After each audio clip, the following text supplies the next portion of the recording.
All right. Well, hello everyone again. Thank you so much for joining and coming to our session today.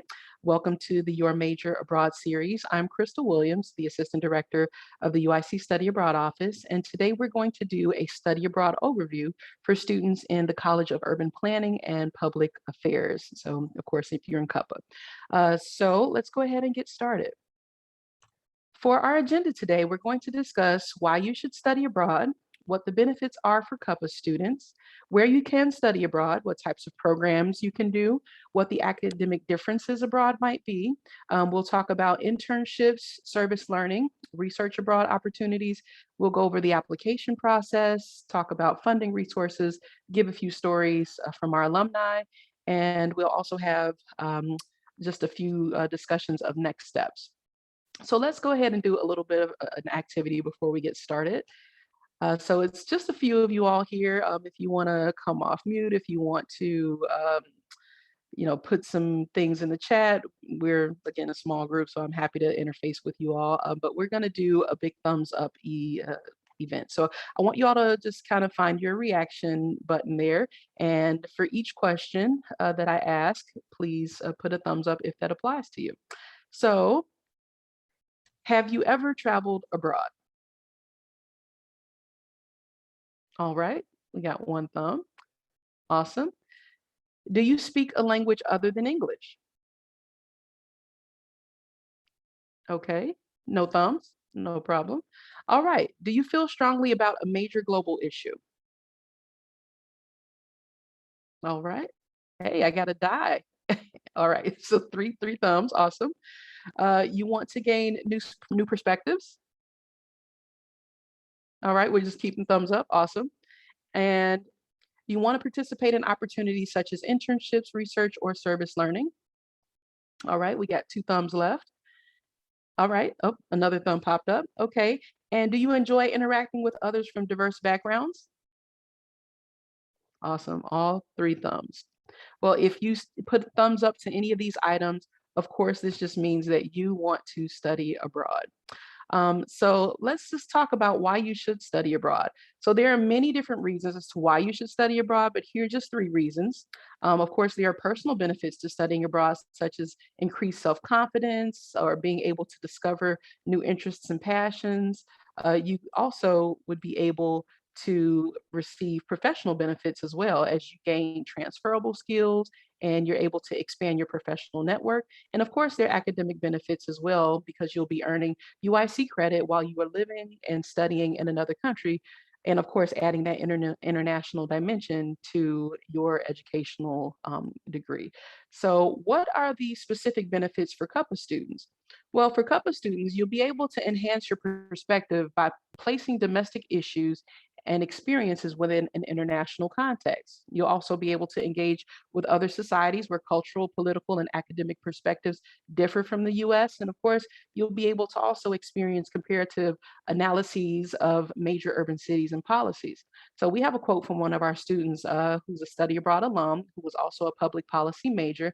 And she stated, studying abroad gives students the opportunity to not only experience the country, people, and culture which they're visiting, but it also gives them the opportunity to practice independence while building upon many other aspects of self development. Studying abroad is freedom. Her name was Nitsania Fitch. From the public policy and earth and environmental sciences majors. She went to Geneva, Switzerland, and Hangzhou, China. All right, so let's talk about our team. So I'd like for you to meet our team members. These are my awesome colleagues that work with me in the Study Abroad office. We are a small but mighty team indeed. And heading the team, we have our Executive Director, Dr. Kyle Rausch, who advises for our virtual study abroad opportunities and offers assistance for study abroad applications. Next, we have our Senior Associate Director, Irina Kromova, and she advises for programs in Asia and Africa. And then next is our Associate Director, Marley Stein, who advises for programs in she's in Latin America and also in parts of Europe. And she also is our scholarship guru for assisting students with scholarship applications and essays. And then there's me. I advise on all exchange programs and also for a number of our partner programs in the parts of Europe that Marley does not advise on, and also in parts of Oceania. And then lastly, there's Maggie Miller, who is our study abroad advisor, and she's our point person for all general information, for all first step advising sessions, and she also processes registration and transcripts. If you'd like to schedule an appointment with any of us, you're more than welcome to do so through iAdvise, or you can also check out our regional advising portfolios at go.uic.edu backslash SAO advising. So let's talk a little bit about where you can study abroad. Well, most students can go just about anywhere. We have over 200 programs in approximately 87 countries, or 87 different locations rather. So the saying is definitely true, the world is your oyster. And so what types of programs do we have? We have three different types of programs. The first would be faculty directed, partnership programs, and then the last would be exchange programs. For faculty directed programs, this is where a UIC faculty member will take a group of UIC students abroad and teach UIC coursework, either for a summer or a spring break or winter break program. For the partnership programs, this is where our partners have study centers or local university options in other countries, and the US students will go and take courses that are typically equivalent to, let's say, a UIC course that you take here, and they're typically available for a summer or semester. And then lastly, we have exchange programs where it's usually one of our students going to an institution overseas in exchange for one of their students coming here to UIC. And so you'll take courses at their local university and you'll study with the local students there. And you typically can go for a semester or an academic year. And the courses are very expansive. They have a range of classes that you can take, and you will pay regular UIC tuition and fees when you go on this type of program as well. So this graph here or chart just highlights the criteria of each type of program. As you can see here, all programs have coursework available in English and are financial aid eligible. The primary differences really lie when students attend each program, with whether or not they can do an internship, whether or not they can take classes at a local university, and also whether or not you'll be able to use a tuition waiver. So let's talk a little bit about academics abroad.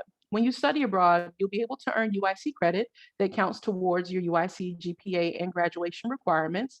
And you will have to get your courses approved before you go, just so that you know what type of credit you're going to earn before you go. But of course, there may be academic differences from how classes are taught here in the US versus how they're taught overseas, but this is all part of the experiential learning, where in some cases you actually can get some hands-on experience and use the city even as your classroom. So not only can you just study abroad, but you can also do more. You can do an internship that could be tailored specifically to your personal and academic goals. You can do research abroad by doing an independent study project, or you can work in a local lab. You can also do service learning to immerse yourself in the culture and to give back to your local host community. And then we also have virtual international internships as an option where you'll work with our global study abroad partners to do a virtual internship that will align with your specific goals and interests. This typically includes some type of professional development, and it also prepares you for your current and future work context, whether you will be doing something in your field and working remotely. You'll actually be working with culturally diverse individuals who can help you meet those goals as well. So let's talk about our application process. So for our application process, we have these 5 steps that we usually refer to. And so the first, if you have not done so already, is to attend a first step session online. You can either watch the posted video or you can attend one of our live Zoom sessions. And then the next is just to make sure that you pay attention to the application deadlines, just because the deadlines can vary depending on the term you're planning to go and also depending on the location you're planning to go to. And then, of course, review the eligibility requirements just to make sure you can apply. Some programs have different GPA requirements or different class standings, so you'll want to know what those eligibility requirements are. And then, of course, do your research to choose a program. And if you need assistance, any of the advisors in the office are happy to help you with figuring out where you'd like to go. And lastly, once you've made that decision, you'll apply for the program of your choice in our Flames Abroad portal. So speaking of Flames Abroad portal, we are actually implementing a whole new online system. And this is where you'll submit your online application once you've found your study abroad program. So usually there in the context of when you're searching for a program, they'll have a little login button right there in the top right corner. And that is how you'll be able to start your application. All right, so funding study abroad, because of course everyone wants to know, how am I going to pay for this? So there are many ways to pay for study abroad. The financial aid that you receive to attend UIC can travel with you, so it helps to pay for study abroad. There are many scholarships that are available through the UIC SNAP. Portal. You can apply for nationally competitive scholarships. You can also look into your department. Sometimes CUPPA may have scholarships available for students who are planning to study abroad. Our partners, they typically have study abroad scholarships as well. And then also, you can do community based funding. You could set up a GoFundMe page or ask your friends and family to contribute to your study abroad experience. There are so many different ways to pay for study abroad. And here on the left, this graph actually just shows varying costs of attendance. So you can see where you've got the globe that represents studying abroad, and then you've got the circle where it says UIC, and that represents attending UIC. And so you can see, according to the graph, in some cases, you can actually pay less to study abroad than attend UIC. So that's definitely something to keep in mind when considering to study abroad. So speaking of scholarships, we definitely promote this main scholarship to students. It's called the Gilman International Scholarship, and it's primarily for undergraduate students who receive the Pell Grant and have historically been underrepresented in education abroad. They definitely celebrate and award diversity with this scholarship, especially for students who express their diverse identities in their applications. And so the Gilman McCain Scholarship is primarily for child dependents who have active duty military members. So if your parent is currently servicing the military, you'd be eligible for this scholarship as well. The scholarships typically award up to five to $8,000. They'll give you 8,000 if you're planning to study a critical need language while abroad, and 5,000 is typically the max if you're not going to do that critical language. The application deadlines for students going in the spring is October 5th, and if you're looking to study abroad in the summer or the fall of next year, then the deadline will be March 1st. And then, of course, we have some upcoming info sessions regarding these scholarships. And if you'd like to attend, we'll be holding a session today from 4 to 5 p.m. It'll be at 502 University Hall. And we also have another session on September 15th from 4 to 5 p.m. on Zoom. We'll be sending out more information regarding these sessions soon. So definitely look out in your inbox if you'd like to attend one of these sessions. And then we also have study abroad scholarship writing workshops to help students incorporate their identity and their diversity into their scholarship applications. The workshop goes over best practices for writing scholarship essays. It helps with strengthening your writing skills. It also allows you to brainstorm effective ways to highlight your diversity, your identity, your goals, and how to put those into your scholarship essays. So the dates for these scholarships will be September 16th from 12:30 to 2 p.m. and also September 23rd from 4 to 5:30 p.m. And both of these sessions will be held on Zoom. So make sure you look out in your inbox as well for those sessions. All right. So, of course, study abroad is a life-changing experience. And when our students go abroad, they come back and tell us how much of an amazing time they had. And so, here are three testimonials from our students. We have Javier Garcia, who was in philosophy, and he went to Salerno, Italy. And he said, I'm sorry, study abroad taught me to take a step back and appreciate the little things in life. We can often lose ourselves while working towards the future that we forget to take care of ourselves, both physically and mentally. I learned to take a break if I'm overstressing myself about a particular problem and to practice self care. And we had Ariel Granados go to Salamanca, Spain, and she was a criminology law, justice, and sociology major. And she says, study abroad empowered me and helped me become more confident. I learned more about myself and what I want out of life. The best part was being able to spread my wings and travel to places I always dreamed of visiting. It's an experience everyone should witness. And then Michelle Moy, she was a rehabilitation sciences student, and she went to one of our programs in Kunming, China. And she said, study abroad taught me to be open minded, adventurous, and to take advantage of opportunities. As a Chinese Filipino American, I chose China to not only learn about traditional Chinese medicine, but to connect with my Chinese roots. Within 4 months of traveling, making lifelong friendships, and absorbing Chinese culture like a sponge. I was able to connect with a culture that I was so eager to learn about, and my experiences have shaped my personal interests and career goals. So those are just a few testimonials from our students who have studied abroad. All right, so let's just kind of highlight a few programs where students can study abroad. So primarily for CUPPA majors, for undergraduate students, we do have one graduate program that students essentially can participate on, but just highlighting the undergraduate programs for urban studies and for public policy majors. We know that these majors, a lot of times the curriculum is very specific, so study abroad programs don't always fit, but here's what you can do. So you can go to the IS Berlin, Germany program and do Metropolitan and Urban Studies. You can go to our KEI London, United Kingdom program, and you can study London South Bank University. You can go to Geneva, Switzerland, and study international studies and multilateral diplomacy. You can go to Argentina and do the Latin American studies. You can go to Bilbao, Spain, and do the Business International Relations and Spanish program. DIS Copenhagen, Denmark has an urban studies program, and you can go to Freiburg, Germany, and do the environmental studies and sustainability program as well.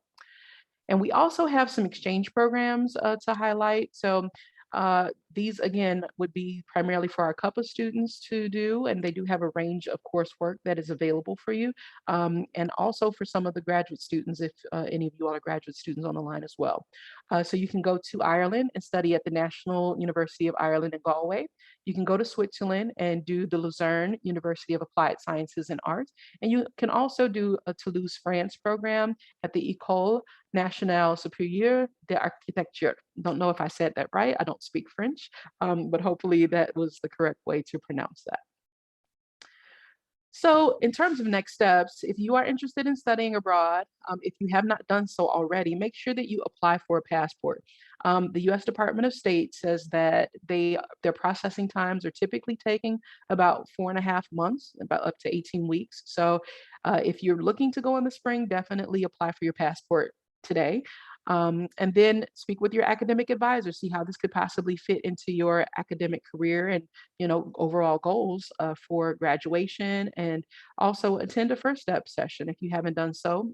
Just watch the video, just kind of get that information on the steps that you need to take in order to study abroad. Research the programs that we have available, look at our funding resources, and see how you could possibly pay for your study abroad experience. And then, of course, schedule an appointment with one of our study abroad advisors. And we're happy to help in any way that we can. And then, lastly, once you've figured out where you want to go and what you want to do, apply for your program.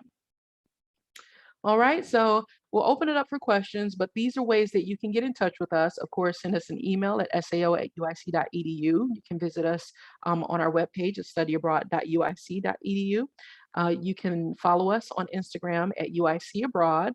You can visit us. We are in the office this semester at 502 University Hall, and we are answering the phone Monday through Friday from 8:30 to 4:30. And our number is 312-413-7662. All right, so that concludes our presentation. Does anyone have any questions? You can come off mute or put it in the chat.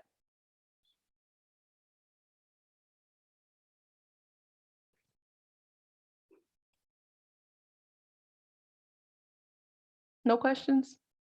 Okay. Well, I do appreciate everyone who came. Thank you all so much for your time. I know it's a Friday afternoon, so we do hope that you enjoy the weekend, that you'll be safe, that you'll be healthy. And again, thanks so much for coming. And if you have any other questions or concerns, feel free to join us at the Study Abroad office. We'll be happy to have you. So thanks so much. Bye-bye.